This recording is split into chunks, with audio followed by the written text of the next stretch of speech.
Hello दोस्तों, स्वागत है आप सभी का हमारे यूट्यूब चैनल में। 2 दिन से तबीयत थोड़ी ख़राब थी, इसलिए वीडियो नहीं आ पा रही थी। लेकिन अभी मैं वीडियो लाया हूँ और जो आपने थंबनेल देखा उसी के से रिलेटेड ये वीडियो है। इसमें हम डिस्कस करेंगे कि ऐसा क्या है कि ऐसा हो रहा है, इतने कम नंबर क्यों आ रहे हैं ऐसे बच्चों के। जिससे आप पूछो, ये आपका ही प्रश्न नहीं है, मेरे साथ काफ़ी सारे लोग जुड़े हुए हैं। हालांकि मेरा चैनल इतना पुराना नहीं है, इतना बड़ा नहीं है, इतने सारे लोग इससे नहीं जुड़े हुए हैं। क्योंकि अभी 4 से 5 दिन जब एग्ज़ाम स्टार्ट हुआ था, उससे 4 से 5 दिन पहले मैंने ये चैनल बनाया था। हालांकि मेरा जो टेलीग्राम पे चैनल है उस पे करीब 2 से 2,500 स्टूडेंट्स मेरे साथ जुड़े हुए हैं, जो सिर्फ एमपी पुलिस के हैं, बाकी जीके जीएस पढ़ने के इच्छुक हैं। तो ऐसा क्यों, ये वास्तव में वाकई ये सवाल है कि इतने कम नंबर क्यों, वो भी पुलिस के एग्ज़ाम में। आप किसी को बताते हो आप अच्छा एग्ज़ाम, मैंने काफ़ी ऐसे बच्चे, अभी हालांकि 3 से 4 दिन हुए एग्ज़ाम होते हुए, 8 तारीख से स्टार्ट हुए हैं, अभी ज़्यादा एग्ज़ाम नहीं हुए, 4 दिन हुए। इतने इतने इतने कम नंबर, मतलब आप देखते हो जो टॉपर है, हर कोई मुझसे बोला सर पता है कि, भैया पता है कि जो हमारी कोचिंग का टॉपर था उसके 65 नंबर आए हैं। जो अरे वो छोड़ो, जो कोचिंग पढ़ा रहे हैं कुछ लोग, उनके 60 नंबर, 65 नंबर, 68 नंबर। जो जिसको आसपास देखो सर, मैं अपनी पूरी क्लास में देखा, मैंने सबके 37 नंबर, किसी के 40 नंबर, किसी के 42, किसी के 50। ऐसा क्या, ऐसा पीवी, ऐसा व्यापम, ऐसा क्या मतलब दे रहा है, या सबने पढ़ना बंद कर दिया है, या ऐसा क्या है कि इतने कम नंबर लोगों के आ रहे हैं, ऐसा क्या समस्या है। तो इसी का डिस्कस करेंगे हम इस वीडियो में। हालांकि ये एनालाइज भी है, और इस एनालाइज के जरिए से ही आपको पता चलेगा कि ऐसा क्यों हो रहा है। ये पेपर जो मैं एनालाइज करवाने जा रहा हूँ वो 10 जनवरी का है, सेकंड शिफ्ट का। 100% जेन्युइन क्वेश्चन है, मेरे पास बहुत सारे क्वेश्चन थे, पर मैं वो क्वेश्चन लेके आया हूँ जो आपके लिए बहुत ज़रूरी है। बाकी तो आपको पता है किस तरह का एग्ज़ाम पैटर्न आता है, किस तरह के, एक तरह के 10-10 सवाल, 4-4 सवाल आते हैं। तो मैं सब में से एक एक 2-2 सवाल लेके आया हूँ आपके लिए, हर तरीके के प्रश्न। और 100% चैलेंज कर सकता हूँ, अगर कोई बोल दे कि एक भी प्रश्न ऐसा है जो नहीं आया उस दिन, तो मैं अपना चैनल बंद कर दूंगा। तो चलिए दोस्तों, वीडियो को शुरू करते हैं। चलिए, सबसे पहला प्रश्न आप देखिए, भीमबेटका में कितने शैल चित्र हैं। अगर आप इस प्रश्न को एनालाइज कीजिए, आप आगे का छोड़िए, आप सिर्फ इस प्रश्न को एनालाइज कीजिए। हालांकि कहीं से भी क्वेश्चन दे देते हैं, पीई वाले, व्यापम वाले एग्जामिनर हैं, लेकिन यहाँ से आपको एग्ज़ाम का थोड़ा सा लेवल समझ में आएगा। आपने एमपी जीके में एक नॉर्मल छात्र, एक टॉपर है, वो उसकी बात थोड़ा सा दूर रखते हैं। एक नॉर्मल जो एमपी पुलिस या एसआई या व्यापम के किसी एग्ज़ाम की तैयारी कर रहा है, तो वो क्या पढ़ता है, भीमबेटका किस ज़िले में है, किस तहसील में है, इसकी खोज किसने की, कब खोजे गए, ये सबसे पुराना है, इसमें क्या छपा हुआ है, किसके उस शासनकाल में मिला, ये सब पढ़ता है। लेकिन क्वेश्चन में पूछा गया इसमें कितने शैल चित्र हैं। आपको समझ में आएगा यहाँ से कि जो नंबर है वो उनके नीचे करने का कुछ ना कुछ कारण इस प्रश्न से जुड़ा हुआ है। चलिए अगला प्रश्न देखते हैं, और ऑप्शन भी देखिए, 273, 373, 243, 573। अगर कोई तुक्का भी मारेगा तो 243 मार देगा, 273 कोई भी मार सकते हैं। लेकिन इसका जब मैंने गूगल किया तो इसका कोई एग्जैक्ट डेटा नहीं है, इसका डेटा एग्जैक्ट नहीं है। इसमें उसमें लिखा था 275 के लगभग, तो आप 273 लगा सकते हो। चलिए, अगर आपने पढ़ा है तो बहुत अच्छी बात है। अगला प्रश्न देखते हैं, 2021 ओलंपिक में पहला पदक किसने जीता। वाह, ये तो बहुत सिंपल प्रश्न है, मीराबाई चानू ने पहला पदक। लेकिन इसमें भी बच्चे कंफ्यूज होते हैं, कोई नीरज चोपड़ा लगा के आ रहा है, वो आपकी मिस्टेक है। क्रिस्टल आईटी पार्क कहाँ है, किसी ने पढ़ा होगा, आईटी पार्क इंदौर में है, ठीक है। एचआईवी की फुल फॉर्म, ये सारे सिंपल क्वेश्चन है, मैं आपको बता रहा हूँ, ये सिंपल क्वेश्चन है, यही बच्चों को याद रहते हैं। वो उन्होंने ये बोला सर ऐसे क्वेश्चन आ रहे हैं जो हमने सुने थे कि यूपीएससी में या बैंक लेवल में आते हैं। एक, हालांकि 1-2 क्वेश्चन वैसे मैंने डाले हैं इस एनालाइज में। आप देखिए, एचआईवी की फुल फॉर्म आप देख सकते हो गूगल पे सर्च करके। 1928 में स्वर्ण पदक विजेता हॉकी टीम के कप्तान कौन थे, और इसमें ऑप्शन में आए थे मेजर ध्यानचंद और उनसे जुड़े हुए 3 लोग। लेकिन लोगों ने मेजर ध्यानचंद लगाया, किसी ने कुछ लगाया। हालांकि इंपॉर्टेंट क्वेश्चन है, पर आप देख सकते हो कि कप्तान पूछा है, कब जीता, कितने जीते, कैसे जीता, वो नहीं पूछा है, तो हार्ड ही मानेंगे। राजीव गांधी खेल रत्न किसे नहीं मिला, तो ये अगर किसी ने अच्छे से पढ़ा होगा तो ही पता चल पाएगा, वरना ये भी आपका गलत ही होना है। मुखौटा पहनकर कौन सा नृत्य किया जाता है। और इसमें ऑप्शन सारे ऐसे दिए थे कि आपको नाम पढ़कर ऐसा लगे कि सारे नृत्य मुखौटा पहनकर किए जाते हैं। मतलब आप क्वेश्चनों का थोड़ा सा लेवल समझिए। हालांकि आपको 3-4 क्वेश्चन वो सिंपल लगे होंगे, तो आप एक बात याद रखिए कि अगर 50 प्रश्न जीके के आते हैं पेपर में, तो बच्चों को सिर्फ वही प्रश्न याद होते हैं, या तो जो उनको नहीं बनते या जो पढ़ने में सिंपल थे। तो ये सारे प्रश्न पढ़ने में सिंपल थे, बने वो ऐसे थे जो उनको याद ही नहीं है, जो उनका ऑप्शन याद नहीं है, वो उनका प्रश्न सही से याद नहीं है। हालांकि वो मैं आगे बताऊंगा आपको, 1-2 प्रश्न वैसे ज़रूर है मेरे पास। तो मुखौटा पहनकर कौन सा नृत्य किया जाता है, आप इसको सर्च कर सकते हैं। हालांकि इसका शायद उत्तर जो है वो कथकली है, आप एक बार इसको देख सकते हैं। पूर्वी राज्य का शास्त्रीय नृत्य कौन सा है। देखिए, एक प्रश्न पूछने का तरीका होता है कि इनमें से शासकीय नृत्य कौन है, यहाँ का शासकीय नृत्य कौन है, भारत में कितने शासकीय नृत्य हैं, 8 प्रश्न। लेकिन इसमें आया है पूर्वी राज्य, और इसमें ऑप्शन थे उड़ीसा, पश्चिम बंगाल, छत्तीसगढ़ और एक और कोई ऑप्शन था। तो शायद उड़ीसा होगा, उड़ीसी जो है वो शास्त्रीय नृत्य है हमारे यहाँ का। ठीक है, इनमें से रेशेदार फसल नहीं है, रेशेदार फसल नहीं है, चावल, जूट, कपास, रेशम। तो बड़ी दिक्कत की बात है, लोग चावल भी लगा गया। हालांकि चावल एक रेशेदार फसल है, इसका शायद आंसर कपास होगा। आप देख सकते हैं, निम्न में से कौन सा रोग घातक है। अब इसमें से क्या व्यापम वालों ने सही माना है, क्या आपको सही लगता है, उससे उन्हें कोई फर्क नहीं पड़ता। आपका आपने लगाया है शुगर, तो शुगर एक ऐसी बीमारी है जो शायद कभी ठीक नहीं होती, तो ये भी घातक है। रेबीज एक ऐसी बीमारी है, और ऑप्शन यही थे। आप ये सोच रहे हो कि ऑप्शन गलत है सर, कुछ और होगा। नहीं, मुझे एक ने नहीं बताया, मुझे करीब 10-10 लोगों ने बताया कि हाँ सर यही था। ठीक है, तो बताया गया कि सर ये ऑप्शन थे। अब इसमें अगर आप लगाते हो, चलो आपने रेबीज लगा दिया, लेकिन व्यापम वालों ने मांगा शुगर, क्योंकि रेबीज ठीक होने से पहले उसके इंजेक्शन लगते, कुत्ता काटता है तो इंजेक्शन लगवाते हो तो आप ठीक हो जाते हो, शुगर कभी ठीक नहीं होती। अब इसको ऐसे माने, अगर उसने ऐसे देख लिया कि भाई इंजेक्शन नहीं लगवा पाया, रेबीज एक बार बिगड़ गई, तो फिर इससे बचना नामुमकिन है। शुगर कभी ठीक नहीं होती, सामान्य जुकाम को हम हटा देते हैं। और जो आंत ज्वर है वो भी अपने आप में कोई नॉर्मल बीमारी नहीं है। तो अब इसमें उन्होंने क्या माना, उसके ऊपर निर्भर करता है। चलिए अब आगे बढ़ते हैं। अगला क्वेश्चन है दोस्तों, रेबीज कैसे होता है। ये तो आपको पता है, विषाणु से होता है रेबीज, हाइड्रोफोबिया जिसको बोलते हैं। अब ये प्रश्न है, एक ट्रेन 52 किलोमीटर की गति से चलती है तो 15 मिनट लेट होती है, और 65 किलोमीटर की गति से चलती है तो 5 मिनट लेट होती है। सही समय ज्ञात कीजिए। ये तो एक नॉर्मल सा प्रश्न है, इसको आप कर सकते हो। ये आया था 10 जनवरी को सेकंड शिफ्ट में। इस तरह के काफ़ी क्वेश्चन आ रहे हैं। इसके बाद है एक ये क्वेश्चन, 2/3 प्लस 4/3। दोस्तों ये प्रश्न जितना देखने में जितना सिंपल लगता है उतना ही सिंपल है, लेकिन अगर व्यापम के द्वारा दिए गए ऑप्शनों की बात करें तो बच्चों ने क्लियर लिखा है ऑप्शन में 2 नहीं था। इसको आप सॉल्व करोगे, अरे सर क्या ये तो 2 आ गया, तुरंत ही आ गया, लेकिन ऑप्शन में 2 नहीं था। और ना कोई ऐसा ऑप्शन था जिसे हल करके 2 आए, क्लियर लिखा हुआ है। इसमें आप 2 मिनट आधा मिनट वेस्ट करोगे 100%। और ये एक क्वेश्चन नहीं है, ऐसे कम से कम 8 से 9 क्वेश्चन हर शिफ्ट में हैं जो गलत हैं अपने आप में। मैं आगे भी चर्चा करूंगा, ऐसे प्रश्न मेरे पास और भी हैं। ऐसे 8 से 9 प्रश्न हैं, उनमें एक तो बच्चा अपना टाइम बिगाड़ता है, वो करता जाता है, यार कैसे नहीं आ रहा, क्या पता रीजनिंग का हो। लोग परेशान हैं, लोग रो रहे हैं, पेपर देने में उनके आंसू आ रहे हैं कि सर आखिरी उम्मीद है, 4 साल बाद पेपर आया, लेकिन हम पेपर मतलब करने बैठे तो हमको ऐसा लगा हमको सब आ रहा है, सब बहुत सिंपल है। लेकिन जब उनको कर रहे हैं और लास्ट में क्लिक कर रहे हैं तो आंसर 50 नंबर, 55, 60, 66, 70 नंबर। मतलब कॉलेज टॉपर, जिस कॉलेज में वो एग्ज़ाम दे रहा है वहाँ का वो टॉपर है, वहाँ पे उसने टॉप किया 70 नंबर पे। ये एमपी पुलिस की हालत है। अगला क्वेश्चन ये है, 3x6349y को 88 से भाग देने पर शून्य शेष बचता है, यानी कि पूरा भाग चला जाता है, तो 2x + 3y बराबर क्या होगा।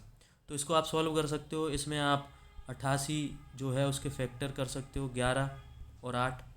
11, अब इसमें आप इस संख्या में 11 और 8 दोनों का नियम लगाइए। तो 8 में आपको पता है पीछे के 3 अंक अगर 8 से विभाजित होते हैं तो वो 8 से विभाजित होगा। तो यहाँ पर आप 8 × 48 बचिएगा, 8 दूनी 16, यानी पीछे 6 आएगा, बाई की जगह 6 आएगा। फिर आप 11 का नियम लगा सकते हो ऐसे, ये वाला तो इस तरह से आपका जो भी है वो आंसर बन जाएगा।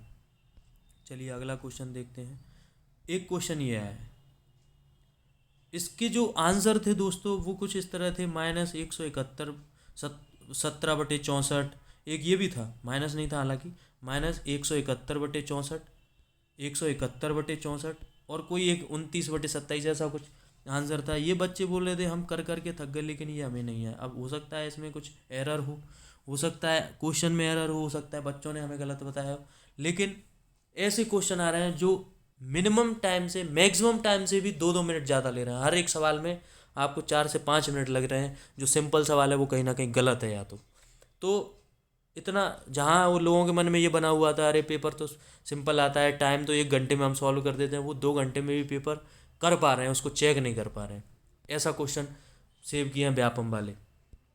एक कक्षा में 58 छात्र हैं। अगला क्वेश्चन हम देखते हैं। एक कक्षा में 58 छात्र हैं।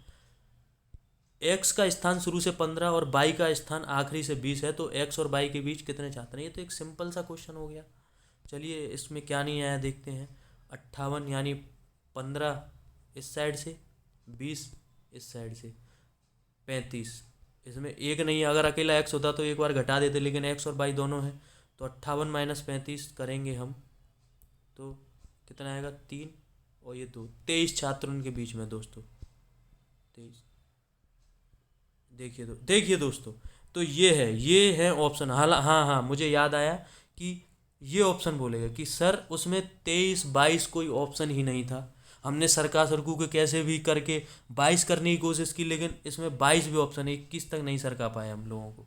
तो इसको आप 3 बार करोगे, 4 बार करोगे, आप ऐसे ही करोगे 15 के बाद 16, 17, 18, 19, 20, 21 ऐसे भी करोगे तब भी आपका आंसर 23 ही आएगा। तो इस तरह से लोगों का टाइम गया है, उनने जो अपना पेपर किया वो चेक नहीं कर पाया दोबारा। ठीक है, ये एकदम नया पैटर्न है, ये एकदम नया पैटर्न है, बैंक का पैटर्न है, आप देख सकते हो। यही प्रश्न था, अगर आप मोबाइल चलाएंगे तो आप इंटरनेट का इस्तेमाल भी करोगे। ठीक है, इसमें जो कथन थे वो थे हैं, आप मोबाइल चलाओगे, आपने इंटरनेट का उपयोग नहीं किया है, आपने मोबाइल का उपयोग नहीं किया है, आप इंटरनेट का प्रयोग करोगे।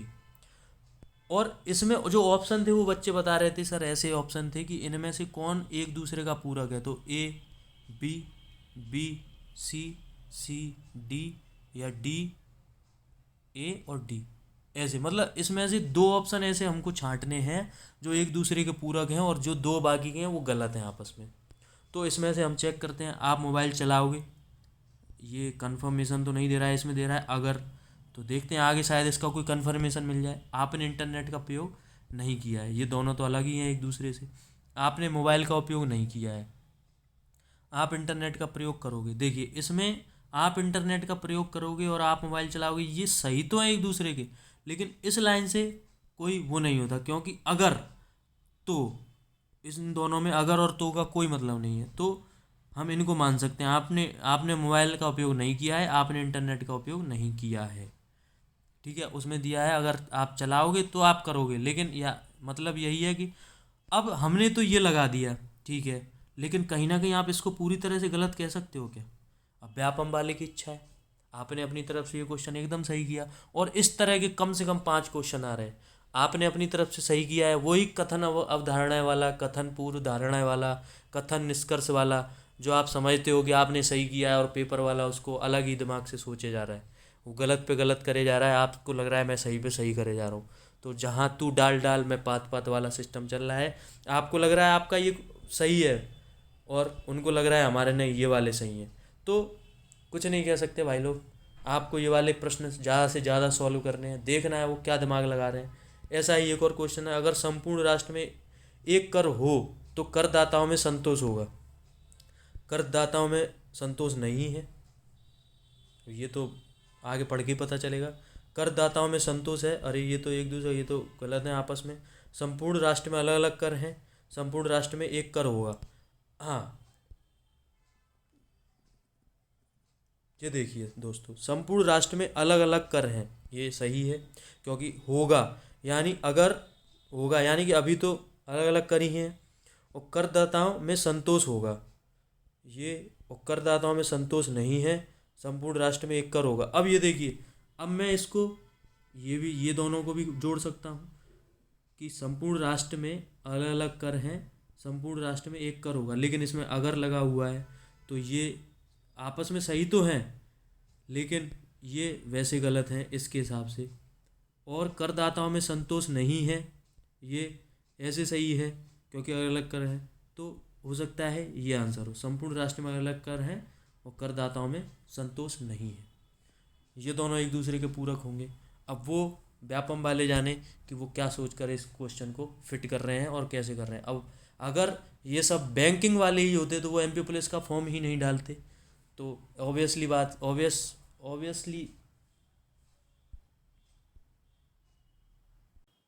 ऑब्वियसली ऐसा होना है कि ये उनके दिमाग के ऊपर निर्भर करता है कि वो किसे सही मानते हैं। आपकी तरफ से ये सही है, हो सकता है उनकी तरफ से ना हो, तो आपके नंबर कम आ रहे हैं। अगला क्वेश्चन देखते हैं, इनमें से बुद्धि के बारे में क्या सही है। देखिए दोस्तों, यूपीएससी लेवल का ये क्वेश्चन है, इनमें से बुद्धि के बारे में क्या सही है। इनमें से बुद्धि के बारे में क्या सही है, मतलब 4 ऑप्शन आपको पढ़ के चारों के बारे में पता होना चाहिए। मतलब आपने ये वाला जो 1 नंबर के लिए ये पूरा डिटेल में पढ़ा होगा, तब आपका 1 नंबर कन्फर्म है, नहीं तो आप 1 नंबर नहीं ला पाएंगे। तो पहला ऑप्शन है, बुद्ध की मृत्यु कुशीनगर में हुई, सही है। अश्वघोष ने कनिष्क को बौद्ध बनाया, ये भी सही है। बौद्ध स्तूपों में बौद्ध के अवशेष हैं, ये भी सही है। तो अगला जो चौथा ऑप्शन होगा वो हमें नहीं मिल पाया है, वो सही हुआ। लेकिन ये मैं तो बोल रहा हूँ वीडियो देख के, मुझे थोड़ा याद है, मैंने पढ़ लिया है, हो सकता है वीडियो बनाने से पहले, लेकिन वहाँ आपने ये पूरा पढ़ा होना चाहिए। कन्फ्यूज हुए 2 ऑप्शनों में तो आप वही चित्तपट वाली बात है, जुआ खेल रहे हैं, ऑप्शन कुछ भी लगाएंगे आप तुक्का मारेंगे, इसीलिए नंबर आप समझ सकते हैं क्यों कम आ रहे हैं। एक ये क्वेश्चन था, 1150 रुपये का एक सही कोटे 2 वर्ष में 6% वार्षिक चक्रवृद्धि ब्याज की दर से क्या होगा। तो ये कहीं ना कहीं, और ब्याज 6 माह ही हो तो इसका भी मुझे मेरे साथियों ने बताया कि सर जो ऑप्शन था वो आंसर कहीं ना कहीं 109 के समथिंग आ रहा है, और ऑप्शन उसमें सारे 140 से ऊपर के थे। मतलब आसपास कोई आंसर था ही नहीं। उनने 4 बार करके देखा, हर तरीके से ट्री बना के देखा, नॉर्मल से करके देखा, लेकिन आंसर इसका नहीं आया। तो इसमें ऐसे क्वेश्चनों में टाइम बहुत वेस्ट हो रहा है।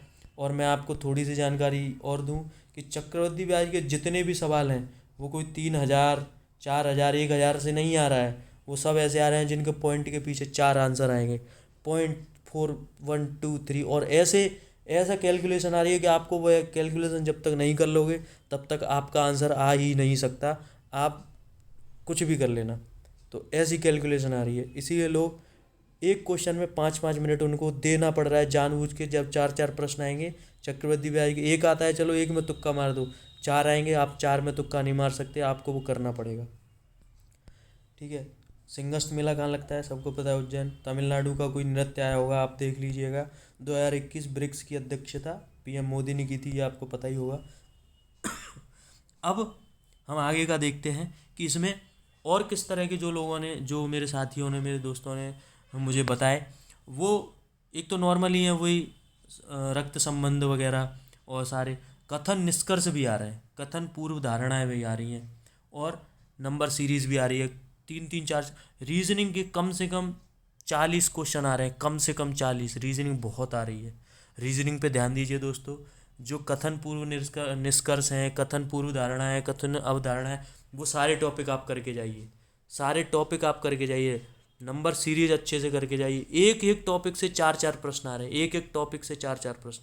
अगर 10 टॉपिक हैं तो 10 से 4-4 आ रहे हैं, यानी कि ज़्यादा रीजनिंग में से कम नहीं आ रही है, कम रीजनिंग में से ज़्यादा आ रहे हैं, कम टॉपिकों में से ज़्यादा प्रश्न आ रहे हैं। एक टॉपिक में से घड़ी कैलेंडर करने की कोई ज़रूरत नहीं है, उसमें से कोई प्रश्न नहीं आ रहा। कैलेंडर आप थोड़ा सा देख सकते हैं, घड़ी भी देख जाइए, लेकिन उनसे कोई प्रश्न नहीं आ रहा है। पासे से भी कोई प्रश्न नहीं आ रहा है, सब बैंकिंग के लेवल का आ रहा है। ठीक है दोस्तों, 1-2 आकृतियाँ आ रही हैं। मैथ में लाभ हानि, अर्थमेटिक बहुत ज़्यादा आ रहा है, और एलजेब्रा के 2 सवाल आ रहे हैं, 2 से 3 सवाल। ठीक है। और जो आप सरलीकरण या नंबर सिस्टम है उससे आ रहे हैं, जैसे 2.25 × 11/3 -4, ऐसे 2 से 3 प्रश्न आ रहे हैं। मतलब आपको कैलकुलेशन पे कैलकुलेशन करनी है, 4-4 रफ सीट भरनी पड़ेंगी आपको, जानबूझ के भरनी, ना चाहते हुए भी भरनी पड़ेगी। तो ये सबसे बड़े मुख्य रीज़न थे। एक तो एग्ज़ाम का पैटर्न बढ़ा देना, एक ही टॉपिक से कई अलग अलग टॉपिकों से क्वेश्चन ना आते हुए एक ही टॉपिक से चार चार क्वेश्चन रखना, कैलकुलेशन बहुत ज़्यादा कर देना, लेवल थोड़ा बढ़ा देना, नए प्रश्नों का समागम, टाइम कैलकुलेशन की वजह से टाइमिंग की समस्याएं, लोग प्रश्नों को चेक नहीं कर पा रहे हैं, पेपरों का बहुत समय तक ना होना, एकदम से आ जाना। ये 4 से 5 पॉइंट हैं जो शुरुआत में जो एग्ज़ाम हुए उनमें मेरिट को काफ़ी गिरा रहे हैं। लेकिन अगर आप जो प्रश्न मैंने आज बताया उनको अगर अच्छे से करते हैं, आप उन पर ध्यान देते हैं, तो आपके नंबर थोड़े अच्छे हो सकते हैं। तो दोस्तों, अगर आपके पास आज से 8 से 9 दिन है तो आप रीजनिंग पे ज़्यादा से ज़्यादा ध्यान दीजिए और कैलकुलेशन को बढ़ाइए, ट्रिक देखिए, भाग देने की, वर्ग याद कीजिए, घनमूल याद कीजिए, सब याद कीजिए। आपको ये याद करना है। करंट, एमपी का करंट बिल्कुल नहीं आ रहा है, ना एमपी जीके उतनी आ रही है। एमपी जीके आ रही है तो बहुत अंदर से आ रही है, एक दो क्वेश्चन है जो ऐसे हैं जो आपने नहीं पढ़े फिर भी आप कर दोगे। और अगर आपको एमपी पूरा करना है तो आपको एमपी अच्छे से आनी चाहिए, वो भी अंदर वाली।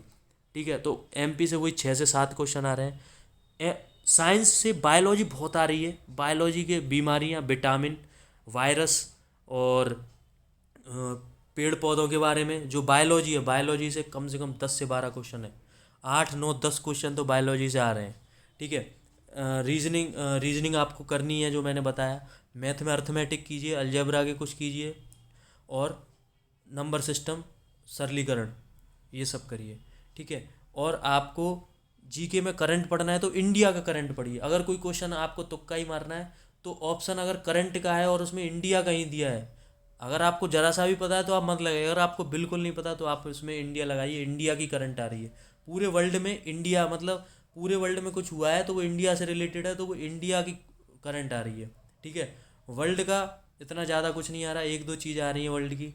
ठीक है, वर्ल्ड वर्ल्ड की जीके आ रही है और इंडियन जीके आ रही है, विविध आ रही है, लूसेंट की जो विविध है वो। खेलों से 2 से 3 प्रश्न आ रहे हैं, ओलंपिक से प्रश्न आ रहे हैं, कोरोना वायरस से प्रश्न आ रहे हैं। करंट अभी तक का आ रहा है, पिछले साल दिसंबर तक का आ रहा है, 2021 का करंट इतना आ रहा है, 2019 से 2021 तक मुख्य मुख्य करंट आ रहा है। ज़्यादा अंदर तक घुसने की ज़रूरत नहीं है।